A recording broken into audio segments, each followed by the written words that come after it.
This happened a couple of years ago, right before school ended. It was the last day of 8th grade. It was exactly what you'd expect on the final day of middle school. Excitement and bittersweet goodbyes. Everyone was running around, scribbling signatures and cheesy messages in each other's yearbooks. My middle school was huge, easily over 1,000 students, so to keep things manageable, the teachers collected our yearbooks and passed them around to different classrooms, making sure everyone who wanted to got a chance to sign. I'm sure you could see how that could create problems. Anyone who wanted to could write whatever they wanted in anyone's yearbook. The teachers tried their best to prevent things from getting out of hand, but I knew a few kids who wrote some mean messages to people they didn't like. At the end of the day, when I got my yearbook back, I flipped through the pages eagerly, reading all the goofy notes from my friends. But as I scanned the pages, something caught my eye. There was a signature below the face of someone I had never seen before. His name was Samuel Robinson III, a name I'm going to remember for as long as I live. The message he wrote was short, simple, and honestly a bit unsettling. It read, "Hags, I'll be seeing you again." I stared at the page, confused out of my mind. I'd never even spoken a single word to this Samuel kid. It wasn't like there was anything I could do about it, though. The school year was over, so I couldn't see him even if I wanted to. I just chalked it up to some weird kid being weird, or maybe an honest mistake. Either way, I stopped thinking about it. A few hours passed, and before I knew it, I was at home hosting a sleepover in my basement with my best friends Kevin, David, and Kieran. The four of us ate Doritos and played Call of Duty all night. My parents' bedroom was 3 floors above us, so we didn't have to worry much about keeping the noise down. We were messing around on my dad's rowing machine sometime just before 2 when we heard a sharp knock at the storm door. The sound instantly silenced us. Who the hell would knock on the storm door? It must have been someone who either didn't want to wake my parents up, or knew we were down there, or both. It didn't make sense. The person kept knocking in the same rhythmic pattern. I could tell Kieran was about to say something, and I couldn't stop him in time. In a loud and assertive voice, he asked who was there. I wanted to knock him out. He had basically broadcasted to whoever was out there that we were down there. My basement doesn't have any external windows, so it was unlikely that they had known we were down there, but now they did. After a long pause and no more knocking, a muffled voice answered back. He said, "Come around to the back door," in a high-pitched voice that genuinely sounded cheerful, like he was a friend of ours trying to join the sleepover. It was definitely a teenager's voice too, and it didn't sound like someone who was pretending to raise their voice either. I was pretty scared, I can't lie. My friends were seemingly unfazed though, like they thought it was somehow exciting that some random kid was outside my house. They insisted that I at least check it out, and even though I didn't want to, they pressured me into it. We crept upstairs, careful not to make too much noise. I approached the back door slowly, trying to ignore the pounding in my chest. Through the narrow glass pane beside it, I could see a shadowy figure standing under the dim light. I got a little closer, and his face came into view. My jaw nearly hit the floor when I realized who it was. It was him. It was that kid Samuel Robinson III who had signed my yearbook.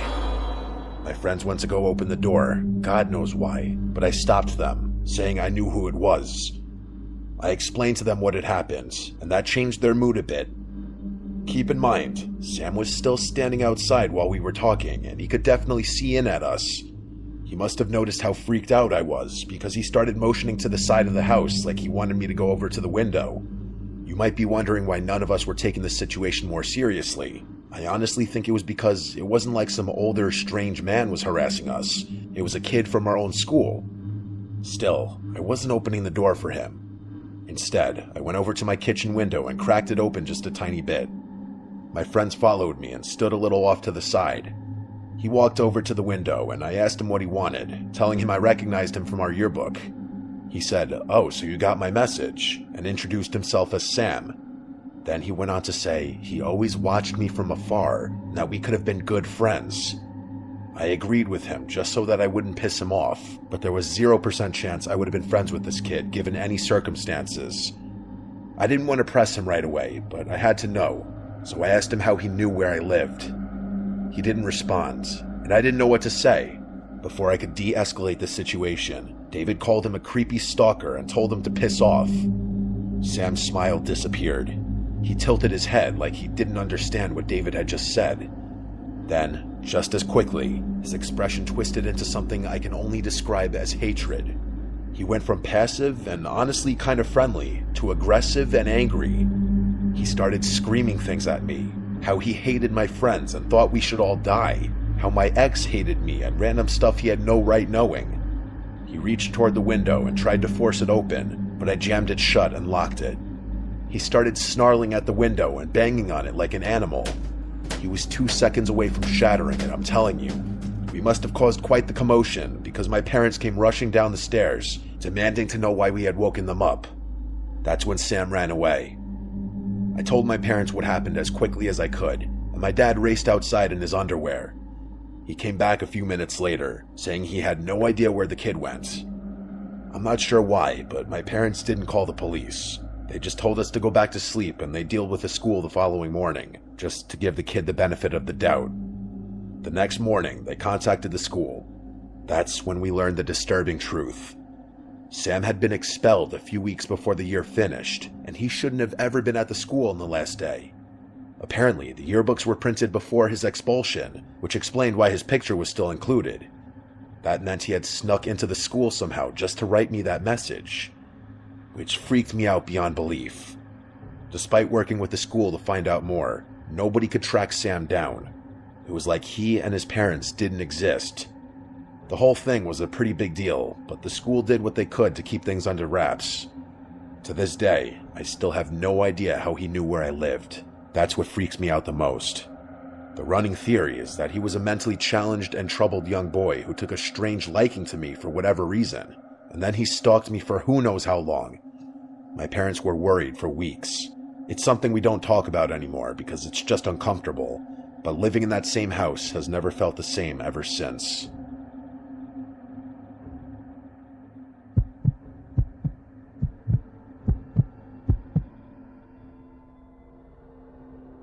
My friend Garrett is a little unhinged, and when I say a little, I mean a lot. He's one of those guys that goes around boasting about how crazy and aggressive he is like it's cool or something. He's constantly getting into fights, doesn't know how to keep his mouth shut, and spends more time in the gym than anywhere else, including his own house. There are actually 5 stories about him I could choose to tell, but the scariest one by far is the one you're about to hear. It also directly involves me, and I feel much more comfortable telling my own story rather than someone else's. This happened a couple of weeks ago, which was also coincidentally the last day of senior year, May 2019. The graduation ceremony wasn't scheduled for a few days, so even though we were done, we still had to stick around. It's tradition for all the graduating seniors to get plastered on the last day of classes, so that's exactly what we did. There's this huge clock tower in the center of campus where all the seniors convene to get drunk, which is exactly where we were at 10 p.m. It was packed. There were over 1,000 people crammed into that one courtyard. It was bittersweet, for me at least, but I think everyone was relieved at having finished finals, which are pretty tough at my school. There are a handful of other senior traditions I could tell you about, but I'm going to try to keep things succinct. There were 6 of us. It was me, C, T, R, N, and obviously Garrett. I don't think the rest of my friends would be comfortable with their names out there, so I'm just calling them by their initials. I should also really quickly mention that we lived off campus, meaning we had to walk through the city to get home. There are a decent amount of homeless people in that city, so it's not rare to encounter some of them late at night. Anyway, we were heading back home from the clock tower when Garrett did some Garrett stuff. Well, it wasn't really his fault, but that's neither here nor there. As we were crossing the street, some random homeless guy ran up to our group and started tweaking. Usually, the homeless people around here keep to themselves since they're all tripping on drugs and didn't notice their own surroundings. But this guy clearly wanted to engage. He was just standing in the middle of the crosswalk, yelling things at us like he was a bridge troll protecting the other side of the street. We laughed a little and started walking in a wide semicircle around him, as we didn't want to piss him off or antagonize him. Well, everyone but Garrett, that is. Instead of disengaging, Garrett started yelling things back at the guy, telling him to get the F out of the street and to stop harassing strangers. The tweaker didn't like that and took a few aggressive steps toward him. That's when the rest of us jumped in to prevent an altercation from happening. We must have intimidated the tweaker because he stopped charging and went back to just yelling things. I pulled Garrett out of the street, trying to get him to behave, but he pushed my hand away. Before any of us could do anything, he charged full speed at the tweaker and screamed, "I'm crazy." The tweaker started running away, which caused Garrett to stop charging and start laughing. I know it's bad, but the scene was genuinely funny, as messed up as it was. It was like running full speed into a flock of birds and watching them scatter. We started walking towards our house after that, but after a few minutes, we realized the tweaker was following us. When he caught us looking back at him, he started yelling things about how we had made a big mistake and how he was going to, quote, call a niche, whatever that meant. We started heckling the guy back, hoping he'd get scared and leave, but I'm pretty sure we only intensified whatever tantrum he was having. Look, I'm not proud of everything that happened that night, but we were about to graduate from a very prestigious university and had been celebrating all night with alcohol, so we weren't in the right headspace to properly evaluate the situation. About a block away from our house, we realized the guy was still following, albeit a little further back now. I told the rest of the guys I didn't feel comfortable leading him to our house, and the other guys agreed. So naturally, Garrett took off toward the homeless guy before the group could come to a consensus. He again started sprinting at the guy, who once again fled in the opposite direction. Garrett turned and jogged back towards us, and we all jogged up the street. We thought that was it. We made it back to our house, pretty confident we hadn't been followed that time. I'm not even going to go into what we did back at the house. Let's just say it was a level of degeneracy I won't be approaching anytime soon. I can't even tell you what time it was. I was stumbling out of the front door to pick up my DoorDash when I noticed something odd. The side gate that led into our backyard was wide open. It was especially weird because we used this little strand of twine to keep it shut, so the door being open meant that someone had deliberately undone it. I instantly made the connection. It was probably that guy from earlier. I had enough sense to connect the dots, but I guess I didn't have enough sense to react accordingly. The smart thing would have been to alert my friends, but my drunken self decided to investigate. I put the DoorDash on the porch and went around the house, trying my best to walk straight. I turned the corner into the backyard, and before I could even see, I felt a rope around my throat. I flailed around wildly, but it was no use. Someone was strangling me from behind, and there was nothing I could do about it. I felt the rope's frayed ends digging into my throat as he tightened it with all his strength. I genuinely thought I was going to die. With all my might, I swung my legs backward, and he lost his footing. The two of us hit the ground, and I could breathe again, but he was still on top of me. In a fit of rage, he clawed at my face, and I could feel blood streaming down my cheeks. I threw him off of me, and he got to his feet before running out of sight. I'll try and keep things short from here on out.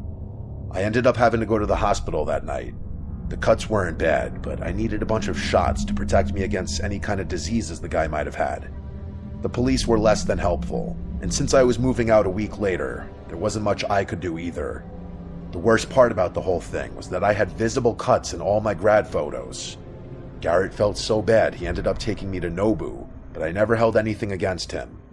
I just hope he's learned his lesson about not antagonizing people who have nothing to lose.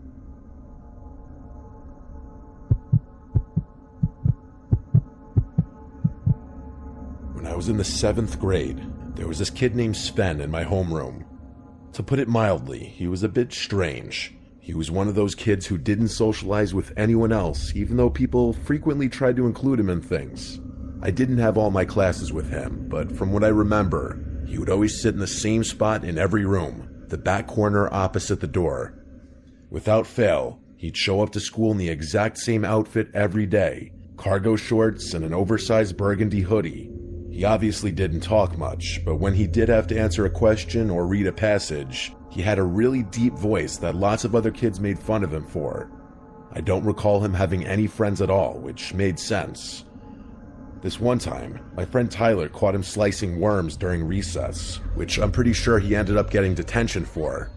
Speaking of recess, Sven would spend the whole period by himself next to the fence that bordered the woods.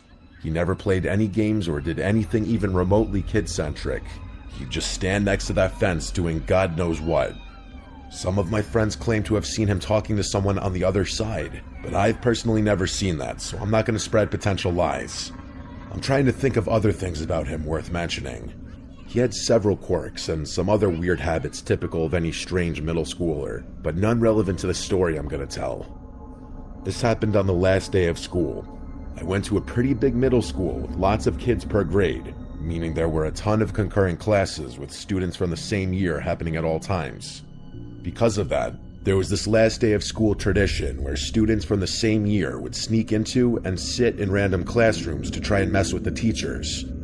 I'm pretty sure the teachers were privy to this and played along to amuse the kids, but that's neither here nor there. I don't remember the exact time this happened, but I do remember I was in one of the few classes I shared with Sven. Everything was exactly as it had been all day. The entire class was mixed up with random students that were supposed to be elsewhere. I was kind of a stickler for rules growing up. That's just how I was raised, so I never participated in any of the tomfoolery. My friends all did though, so I was often alone in all of my classes since they went to other rooms together. This was one of those times. All my friends had left the room, and the only kid I knew even a little, coincidentally, was Sven. Sven was acting stranger than usual that day. That's something I remember distinctly. I can't fully remember what we were learning or doing in class, but I do remember that Sven was tapping his foot pretty aggressively, something he never did. He was also constantly looking around the room, as if searching for someone or trying to keep tabs on someone. I don't think he was watching me, but I couldn't be sure. The other thing I remember was that there were a lot more kids in the class I didn't recognize. Granted, one or two wasn't anything out of the ordinary since everything was switched around, but the odds that there were so many students I had never even seen before were slim. At some point, the teacher, I'm pretty sure her name was Miss Bell, told us to get into groups of 3 or 4 to work on some kind of end-of-year reflection worksheet. Nothing serious. Most kids just used it as an excuse to talk and mess around. At one point, Miss Bell walked over to her desk, picked up the classroom phone, and turned her back to us.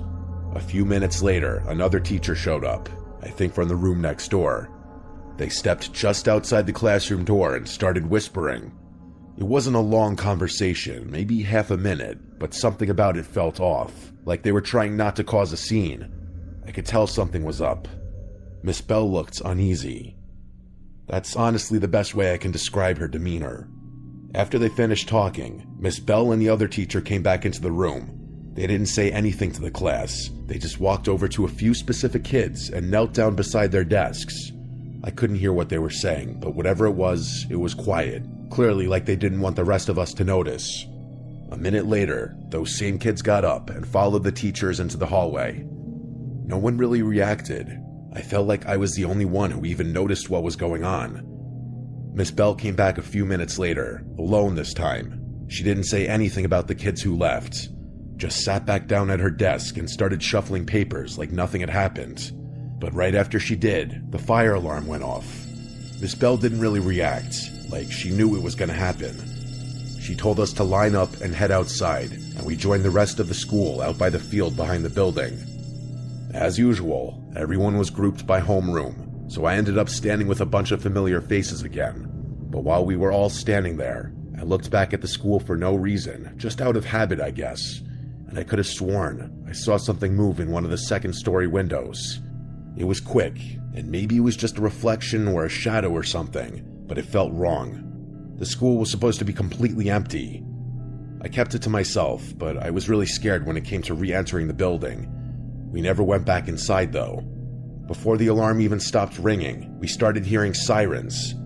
A few minutes later, police cars started pulling into the lot.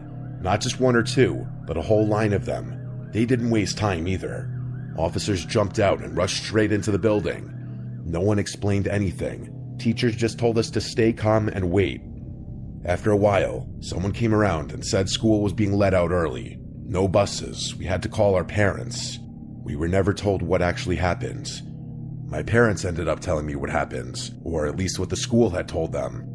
They told me that a bunch of kids who didn't even go to our school had somehow gotten in. A rumor went around that they were planning to set the place on fire. Apparently, Miss Bell had discovered some very alarming tools in one of the kids' backpacks, and the